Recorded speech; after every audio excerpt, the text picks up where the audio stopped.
مادی ضروریات۔ جب ایمانداروں کے درمیان جائز مادی ضروریات ہوتی ہیں جو خاندان کے افراد کے ذریعے پوری نہیں کی جا سکتی ہیں، تو ایک کلیسیا کے طور پر ہمیں ان ضروریات کو پورا کرنے میں مدد کرنی چاہیے۔ میں ذکریہ امیر ہوں۔ جب آپ پہلا تھموتیس کا مطالعہ کریں تو آپ کو ایسا محسوس ہوگا کہ تھموتیس نے کلیسیا میں آنے والی ہر پریشانی کا سامنا کیا تھا۔ نہیں، ایک اور پریشانی تھی اور اس کا تعلق بیواؤں سے تھا، اور یہاں پر پولس تھموتیس کو اسے حل کرنے کے متعلق بیان کر رہا ہے۔ اب اس حوالے کو حقیقی طور پر سمجھنے کے لیے میں آپ کو کچھ ہدایات دینا چاہتا ہوں۔ آئیں پہلے دیکھیں کہ کیا ہو رہا تھا۔ سب سے پہلی ہدایت یہ ہے، اگر ممکن ہو تو خاندان کے لوگ اپنی بیواؤں کی دیکھ بھال کریں، کلیسیا نہیں۔ اور یہ کچھ آیات ہیں جو اس نظریے کی تائید کرتے ہیں۔ یہاں اس حوالہ میں پہلے خاندان، پولس رسول نے کہا، اگر کسی بیوہ کے بیٹے یا پوتے ہوں تو وہ پہلے اپنے ہی گھرانے کے ساتھ دینداری کا برتاؤ کرنا اور ماں باپ کا حق ادا کرنا سیکھیں، کیونکہ یہ خدا کے نزدیک پسندیدہ ہے۔ وہ سادہ الفاظ میں یہ کہہ رہا ہے، ایسے لوگ ہیں جو افسس میں مسیح کے پاس آئے ہیں اور ان کی مائیں ہیں جو بیوہ ہیں، اور وہ اپنی والدہ کا خیال نہیں رکھ رہے، وہ کلیسیا میں ان کا خیال نہیں رکھ رہے۔ ایک مسئلہ تھا، یہ مادی تھا، یہ خود غرضی تھی، اور اس لیے پولس رسول نے کہا پہلے خاندان، یہ ان کا نظریہ تھا۔ اور میں پولس کی جانب سے اس اگلی بات کو ایک سنجیدہ بات کہتا ہوں۔ پہلا تموتیس 5 باب اور 8 آیت میں، اگر کوئی اپنوں اور خاص کر اپنے گھرانے کی خبر گیری نہ کرے تو ایمان کا منکر اور بے ایمان سے بدتر ہے۔ اور بے شک یہ ان ایمانداروں میں، افسیوں میں ہو رہا تھا۔ اس نے کہا یہ افسوسناک ہے، اس نے کہا یہ اس سے بھی بدتر ہے جو کافر کرتے ہیں۔ تو یہ ایک اور سنجیدہ مسئلہ تھا جس کا سامنا تموتیس کو کرنا تھا۔ یہ تیسرا حوالہ ہے، میں اسے نیک کام کرنے والی خواتین کہتا ہوں۔ اگر کسی ایماندار عورت کے ہاں بیوائیں ہوں تو وہی ان کی مدد کرے اور کلیسیا پر بوجھ نہ ڈالے، تاکہ وہ ان کی مدد کر سکے جو واقعی بیوہ ہیں۔ اور اسے سمجھنے کے لیے میرے خیال سے ہمیں یہ سمجھنا ہے کہ کچھ بہت مالدار خواتین ہیں شاید افسس میں، جو دوسری بیواؤں کا خیال رکھ سکتی ہیں، ماؤں کا خیال رکھ سکتی ہیں، اس خاص ضرورت کا خیال رکھ سکتی ہیں اور دوسروں کی بھی مدد کر سکتی ہیں۔ آپ جانتے ہیں فلپی میں میرے خیال سے لدیا کرمز بیچنے والی تھی، شاید ایک بہت امیر خاتون، شاید وہ خود بھی ایک بیوہ تھی، کیونکہ اس میں اس کے شوہر کا کوئی ذکر نہیں۔ میں مریم کے متعلق سوچتا ہوں، یوحنا مرقس کی ماں، جس کا یروشلم میں ایک بڑا گھر تھا اور کسی نہ کسی طرح وہ مالدار تھی۔ میں نے ان میں سے کچھ گھر زیر زمین دیکھے ہیں جو شاید 8,000 10,000 مربع فٹ تھے۔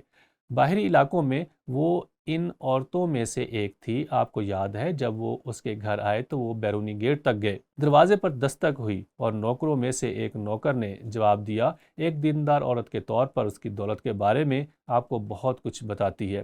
تو میرے خیال میں پولس رسول شاید اس بات کا حوالہ دے رہے ہیں کہ وہاں دولت مند خواتین ہیں اور انہیں در حقیقت اس حل کا حصہ ہونا چاہیے۔ تو آئیں اسے ذہن میں رکھتے ہوئے دوبارہ پڑھتے ہیں۔ اگر کسی ایماندار عورت کے ہاں بیوائیں ہوں تو وہی ان کی مدد کرے اور کلیسیا پر بوجھ نہ ڈالا جائے، تاکہ وہ ان کی مدد کر سکے جو واقعی بیوہ ہیں۔ تو یہ پہلی ہدایت ہے جو پولس رسول تموتیس کو دے رہا ہے۔ اور دوسری ہدایت یہ ہے، وہی بیوہ فرد میں لکھی جائے جو 60 برس سے کم کی نہ ہو اور ایک شوہر کی بیوی ہوئی ہو، اور وہاں وہ انہیں کلیسیا کی چھتری کے نیچے لے جانے اور ان کی مکمل مدد فراہم کرنے کی بات کر رہا ہے، اور ان کا خیال رکھنا اور ان کی ضروریات پوری کرنا۔ اور یہاں اس ثقافتی صورتحال میں وہ بہت مخصوص ہو جاتا ہے، اور وہ یہ کہتا ہے ان بیواؤں کو جو واقعی بیوہ ہیں عزت کر۔ ایک حقیقی ضرورت، خصوصیت یہ ہے وہی بیوہ فرد میں لکھی جائے جو، اور یہاں وہ مخصوص ہو جاتا ہے، اور یہ ایک ثقافتی بات ہے، 60 برس سے کم کی نہ ہو۔ یہ ان چند اوقات میں سے ایک ہے جو پولس اس قسم کی شکل یا طریقہ کار کے لحاظ سے مخصوص ہو گیا ہے جو وہ اس کے ساتھ بانٹتا ہے، اور ایک شوہر کی بیوی ہوئی ہو، یعنی ایک سے زیادہ مردوں کے ساتھ نہیں رہتی، وہ ایک مرد کی عورت ہے، وہ ایک ایسی عورت رہی ہے جو پاکیزگی کی پابند ہے، اور یہ اس کے طرز زندگی کا حصہ رہا ہے۔ تیسرا، اور نیک کاموں میں مشہور ہو، بچوں کی تربیت کی ہو، اور وہ بچے آپ جانتے ہیں خدا کے ساتھ چل رہے ہوں، پردیسیوں کے ساتھ مہمان نوازی کی ہو، مقدسوں کے پاؤں دھوئے ہوں، مصیبت زدوں کی مدد کی ہو، اور ہر نیک کام کرنے کے در پہ رہی ہو۔ پولس رسول کیا کہہ رہا ہے؟ ٹھیک ہے، میں اصول دہرانا چاہتا ہوں جو اس سے لیا گیا ہے، جو کہ ہر ثقافتی صورتحال پر لاگو ہوتا ہے۔ جب ایمانداروں کے درمیان جائز مادی ضروریات ہوتی ہیں جو خاندان کے افراد کے ذریعے پوری نہیں کی جا سکتی ہیں، تو ایک کلیسیا کے طور پر ہمیں ان ضروریات کو پورا کرنے میں مدد کرنی چاہیے۔ اور اسی جگہ ہمیں ایک معیار قائم کرنے کی ضرورت ہے، اور ایک معیار جو میں نے ان گرجا گھروں میں قائم کرنے میں مدد کی، جن کا میں پادری ہوں، وہ یہ ہے جب لوگ مدد کے لیے آتے ہیں، خاص طور پر چاہے وہ شادی شدہ ہیں، شادی شدہ نہیں ہیں، پہلی باتوں میں سے ایک جو ہم کہتے ہیں، خاص طور پر ایک نوجوان عورت یا بوڑھی عورت جس کی ضرورت ہے، کیا آپ کے والدین آپ کی ضرورت کے بارے میں جانتے ہیں؟ کیا آپ کا خاندان آپ کی ضرورت کے بارے میں جانتا ہے؟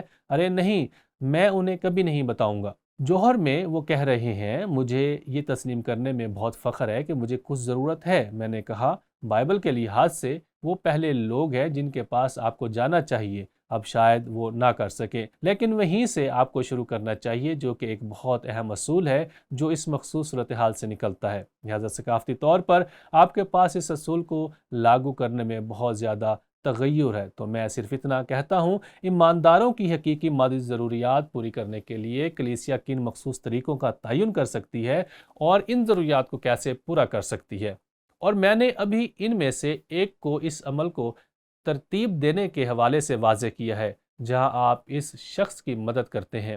تنقیدی نہ بنیں بلکہ انہیں سکھائیں اور ان کی رہنمائی کریں اور ان کی ذمہ داری میں بائبل کے مطابق بننے میں ان کی مدد کریں۔ اور مجھے یاد ہے کہ والدین کو فون کیا اور کہا کہ آپ کو احساس ہے کہ آپ کی بیٹی کن مسائل سے گزر رہی ہے، اور انہوں نے کہا، نہیں، ہم نہیں جانتے۔ میں نے کہا، ٹھیک ہے، وہ پریشان ہے اور میں صرف ایک پل بنا رہا ہوں تاکہ وہ آپ سے بات کر سکے۔ ہم اس کی مدد کرنا چاہتے ہیں، لیکن آپ جانتے ہیں خدا کہتا ہے کہ اگر آپ اس کی مدد کر سکتے ہیں تو کلیسیا کی بجائے آپ کو پہلے ایسا کرنا چاہیے۔ لوگ اسے قبول کرتے ہیں، اس لیے لوگوں تک اس بات کو پہنچانے کے لیے محنت اور وقت درکار ہوتا ہے۔ صرف ایک مثال جو ثقافتی تغیرات کے حوالے سے ذہن میں آتی ہے، اور اس کا تعلق میری بیوی کی والدہ سے ہے، اور جب وہ بہت وفادار عورت تھی، اس نے کام کیا اور وہ بیوہ ہو گئی، اور اس نے 70 کی دہائی تک بہت محنت کی، بہت وفادار تھی، لیکن آخر کار اسے ایک گھر میں جانا پڑا دیکھ بھال کے لیے، ایک رہائشی گھر، اور ظاہر ہے دونوں طرف کے خاندان کے افراد کے طور پر ہم نے کہا، آپ جانتے ہیں ہمیں اس کی مدد کرنی ہے۔ تو میرے عزیزو، کیونکہ اس کے بعد بہت زیادہ وسائل نہیں تھے اور ہم سوچ رہے تھے کہ اسے کیسے کرنا ہے، اس کی دیکھ بھال کیسے کی جائے، اور بنیادی طور پر وہ اس گھر گئی اور ایلن کی بہن اس کے ساتھ گئی، اور خوش قسمتی سے ڈیسک پر موجود خاتون نے کہا کہ آپ کا شوہر جس کی وفات ہو گئی ہے کبھی فوج میں تھا؟ اس نے کہا، جی ہاں، وہ پہلی جنگ عظیم میں تھے۔ اچھا، پھر اس نے کہا، کیا اسے صحت کے لحاظ سے کوئی پریشانی ہوئی؟ اور اس نے کہا، جی ہاں، پہلی جنگ عظیم میں تھے۔ اچھا، پھر اس نے کہا، کیا اسے صحت کے لحاظ سے کبھی کوئی پریشانی ہوئی؟ اور اس نے کہا، او ہاں، اور مجھے لگتا ہے کہ ان کی بہن ان کی وضاحت کر رہی تھی، جی ہاں، آرگن ووڈز کی لڑائی میں جرمنوں نے اسے گیس دی تھی، وہ بچ گیا، لیکن اسے اپنی زندگی میں زیادہ تر پریشانیوں کا سامنا کرنا پڑا کیونکہ وہ اپنا گیس ماسک لگانے میں ناکام رہا اور وہ سو گیا، اور جرمنوں نے امریکیوں کو گیس دے دی۔ انہوں نے کہا، ٹھیک ہے، آپ حکومت کی طرف سے مدد کے حقدار ہیں، اب یاد رکھیں یہ پہلی جنگ عظیم ہے، اور اگر ہم نے وہ سوال نہ پوچھا ہوتا اور اگر انہوں نے یہ سوال نہ پوچھا ہوتا تو ہمیں معلوم نہیں ہوتا کہ وہ مراعات کی بھی حقدار ہے۔ اور اس طرح اس خاص معاملے میں اس کہانی کا اختتام ہماری ثقافت میں وہ فائدہ ہے، اور اس کے سوشل سیکیورٹی نے اس کی ساری زندگی اس کی دیکھ بھال کی، لہٰذا ہماری ثقافتی صورتحال مختلف ہے، اس کے لیے خدا کا شکر ہے، لیکن آج بھی دنیا میں ایسے لوگ موجود ہیں جو پہلی صدی میں موجود مسئلے سے ملتے جلتے ہیں، اور اس لحاظ سے پولس نے تیموتھیوس کو جو لکھا وہ واقعی بہت مخصوص اور بہت قابل اطلاق ہے۔ تو آئیں اس اصول کو یاد کریں، ہم اسے دوبارہ دہراتے ہیں، جب ایمانداروں کے درمیان جائز مادی ضروریات ہوتی ہے تو خاندان کے افراد کے ذریعے پوری نہیں کی جا سکتی، تو ایک کلیسیا کے طور پر ہمیں ان ضروریات کو پورا کرنے میں مدد کرنی چاہیے۔